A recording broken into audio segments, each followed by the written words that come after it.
બિસ્માર માર્ગોને લઈ કોંગ્રેસનું ચક્કાજામ। અધિકારીઓ કોન્ટ્રાક્ટરો પેચવર્કના ₹5 કરોડ ખાઈ ગયા હોવાના શેરખાન પઠાણના આક્ષેપ। નેત્રંગમાં બિસ્માર માર્ગોને લઈ કોંગ્રેસનું ચક્કાજામ। અધિકારીઓ કોન્ટ્રાક્ટરો પેચવર્કના ₹5 કરોડ ખાઈ ગયા હોવાના શેરખાન પઠાણના આક્ષેપ। નેત્રંગ ગામના 4 રસ્તા પાસે બિસ્માર માર્ગને લઈ કોંગ્રેસનું ચક્કાજામ સાથે ઉગ્ર વિરોધ પ્રદર્શન રૂપે ચક્કાજામ કરતા પોલીસ સાથે કોંગ્રેસી કાર્યકરોનું ઘર્ષણ સર્જવા સાથે શેરખાન પઠાણ સહિતના અગ્રણીઓની ધરપકડ કરી હતી। કોંગ્રેસી અગ્રણીએ રોડ માટેના ₹5 કરોડની ખાયકીના આક્ષેપ સાથે કાર્યવાહી નહીં થાય તો આ રીતે આંદોલન ચાલુ રાખવાની ચીમકી પણ ઉચ્ચારી હતી। નેત્રંગના કવચિયાથી મોવી, રાજપીપળા, નેત્રંગ, અંકલેશ્વર સહિતના માર્ગો નવીનીકરણના 6 મહિનામાં જ બિસ્માર બન્યા છે। માર્ગમાં ભ્રષ્ટાચાર થયા હોવાના આક્ષેપ સાથે નેત્રંગ કોંગ્રેસ દ્વારા ઉગ્ર આંદોલનની ચીમકી ઉચ્ચારવામાં આવી હતી। જોકે આ બાબતે કોઈ કાર્યવાહી કરવામાં ન આવતા આજે બેનરો સાથે કોંગ્રેસી અગ્રણી શેરખાન પઠાણ સાથે અન્ય અગ્રણીઓ અને કાર્યકરો 4 રસ્તા ખાતે ઉમટી પડ્યા હતા અને ચક્કાજામ કરતા પોલીસ દોડતી થઈ હતી। પોલીસ અને કોંગ્રેસજનો વચ્ચે ઘર્ષણ પણ સર્જવા પામ્યું હતું, જે બાદ શેરખાન પઠાણ સહિત અન્યોની ડિટેન કરી મામલો થાળે પાડ્યો હતો। કોંગ્રેસ અગ્રણી શેરખાન પઠાણે આ રોડના કામમાં અધિકારીઓ કોન્ટ્રાક્ટરો પેચવર્કના ફાળવવામાં આવેલા ₹5 કરોડ ખાઈ ગયા હોવાના આક્ષેપ સાથે લોકાર્પણ કરનારા નેતાઓ ભ્રષ્ટાચારી કોન્ટ્રાક્ટર અને અધિકારીઓ સામે પોલીસ ફરિયાદ કરે તેવી માંગ કરી કાર્યવાહી નહીં થાય તો આ રીતે આંદોલન કરતા રહેવાની ચીમકી ઉચ્ચારી હતી। ભરૂચ જિલ્લામાં મનરેગા કૌભાંડ બાદ હવે રોડ રસ્તાના કામોમાં ભ્રષ્ટાચારની ફરિયાદ ઉઠી રહી છે, ત્યારે કોઈ કાર્યવાહી થાય છે કે કેમ તે જોવું રહ્યું।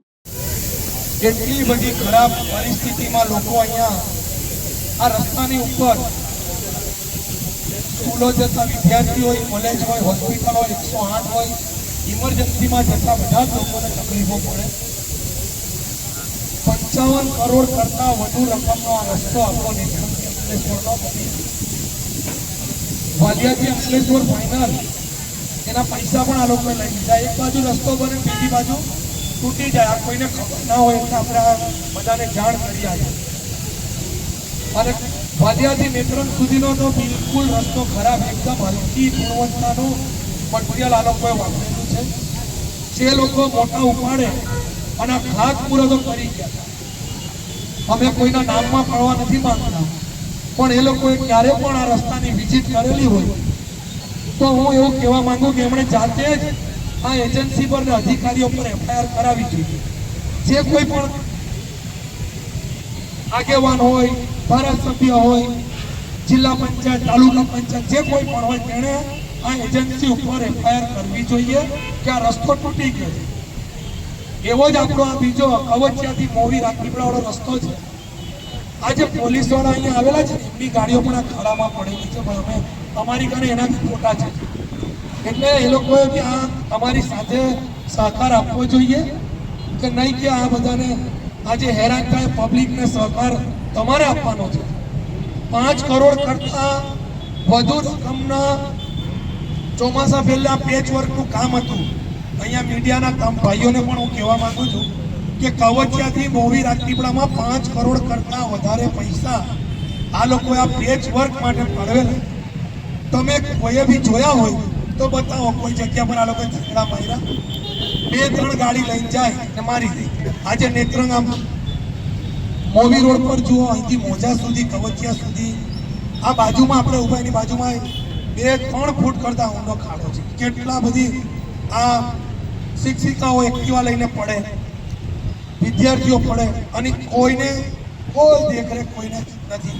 ત્યારે આજે અમે નક્કી કરેલું છે જ્યાં સુધી આ બેવ રસ્તાનું કામ જે કવચિયાથી મોવીના પેચવર્ક તાત્કાલિક પાકા કરે અને આ જે નેત્રંગથી અંકલેશ્વરનો રોડને ફરીથી નવીનીકરણ કરે ને ત્યાં સુધી અમારી આ લડાઈ ચાલુ રહેવાની છે। આમાં તમામ લોકોને હું કહેવા માંગુ છું, તકલીફ પડતી હોય બધા જ લોકો આમાં આવો, સહકાર આપો, બધાને જ તકલીફ છે। આ બધી જ જગ્યા પર એકદમ પોલમપોલ અને ચોર શાસન છે। બધી જ બાજુ આ લોકો ભ્રષ્ટાચાર કરી રહ્યા છે। જે લોકોએ ખાતમુહૂર્ત કર્યું એ જો ફરિયાદથી નહીં બને ને તો હું પોતે અમારી સમગ્ર ટીમ આ જે કોઈ પણ અધિકારી એજન્સી વાળા એમના પર અમે FIR કરાવવાના છે, કેમ કે આ લોકોનો પ્રશ્ન છે। એટલે મારી તમામ લોકોને વિનંતી છે, જે કોઈ બી લોકોને તકલીફ પડતી અમારી સાથે આવજો. આપણા રસ્તા પર ગમે તે થાય, આપણા રસ્તો આજે બંધ જ કરી દેવાનો. બધા તૈયાર છો ને?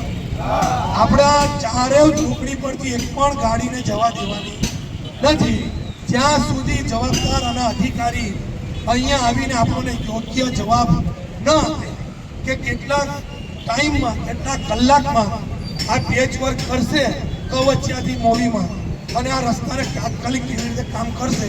જ્યાં સુધી એ કોઈ એનો જવાબદાર અધિકારી નહીં આવે ત્યાં સુધી અમે લોકો અહીંયાથી જવાના નથી. કોઈ ચિંતા કરતા નહીં. પોલીસ પ્રશાસન એમનું કામ કરે, આપણે આપણું કામ કરવાનું છે. આપણે કોઈ કાયદો વ્યવસ્થા હાથમાં લેવાનો નથી, પણ આપણે રસ્તો આજે બ્લોક કરવાનો છે જ્યાં સુધી આ ડેપ્યુટી એન્જિનિયર અને આ NHI નો પ્રોજેક્ટ ડાયરેક્ટર કે આ કોન્ટ્રાક્ટર યા એમનો કોઈ પણ અધિકારી ના આવે ત્યાં સુધી કોઈ જવાનું નહીં. વરસાદ આવે તો ચિંતા નહીં કરતા. બરાબર? બધા તૈયાર છો ને? આજે નેત્રંગ 4 રસ્તાની ઉપર છેલ્લા કેટલા સમયથી આ વિસ્તારની પ્રજા હાલાકી ભોગવી રહી છે. નેત્રંગથી કવચિયા, કવચિયાથી મોવી રાજપીપળા અને નેત્રંગથી અંકલેશ્વર, આ 2 રોડની એટલી મોટી સમસ્યા છે કે લોકો હેરાન પરેશાન થઈ ગયા છે. આજે આ મીડિયાના માધ્યમથી કહેવા માંગુ છું કે 5 કરોડ કરતાં વધુ રકમની આ NHI દ્વારા ફાળવણી કરવામાં આવેલી, એ પૈસા કોણ ખાઈ ગયું? અધિકારી કે જે કોઈ પેચ મારવાવાળા કોન્ટ્રાક્ટર? એની પર તાત્કાલિક તપાસ થવી જોઈએ.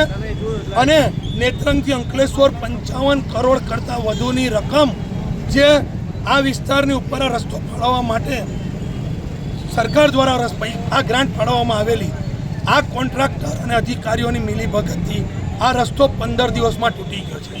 એક બાજુ રસ્તાનું કામ ચાલે, પાછળથી રસ્તો તૂટે છે. આ અધિકારીઓ ખોટા લેખિતમાં ખોટી જાણ કરે છે કે આ રસ્તો સારો છે ને અમે પેચ વર્ક કરીશું, પણ હજુ 15 દિવસમાં રોડ તૂટી ગયો છે. તમે જુઓ, સાઇડ શોલ્ડરિંગમાં માટી નાખેલી છે. કોરિસ્પોલ કે GSB નાખવામાં આવે, નાખ્યો નથી. તાત્કાલિક જે કોઈ પાર્ટીના લોકોએ આ રસ્તાની ઉપર ખાતમુહૂર્ત કરેલા, હું એમને આજે મીડિયાના માધ્યમથી કહેવા માંગુ છું કે સાહેબ, તમે જો આ રોડની ઉપર ખાતમુહૂર્ત કર્યા પછી એક પણ વખત વિઝિટ કરી હોય તો આની ઉપર તમે FIR કરો. તમે આ કોન્ટ્રાક્ટર અને અધિકારીઓ પર FIR કરી ને એમને સબક શીખવાડો. આજે હું ફરી મીડિયાના માધ્યમથી કહેવા માંગુ છું, તાત્કાલિક આ 2 રસ્તાની ઉપર તપાસ બેસાડી અને એની ઇન્ક્વાયરી કરાવો. જો તાત્કાલિક આ પેચવર્કના રસ્તાનું નવીનીકરણ નહીં થાય તો આ લડાઈ ચાલુ રહેશે. રસ્તા રોજ રહેશે અને તમામ કચેરીને તાળાબંધી કરવામાં આવશે.